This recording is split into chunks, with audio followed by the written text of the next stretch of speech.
Bir ayol bor edi, mayit ayollarni yuvar edi.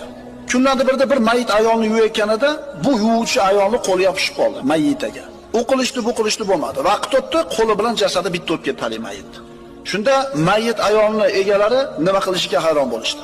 Ayolni tanasidan kesib turib, bu ayolning qo'lini ajratadimi mayitani? Yoki yuvayotgan ayolning qo'li kesiladimi?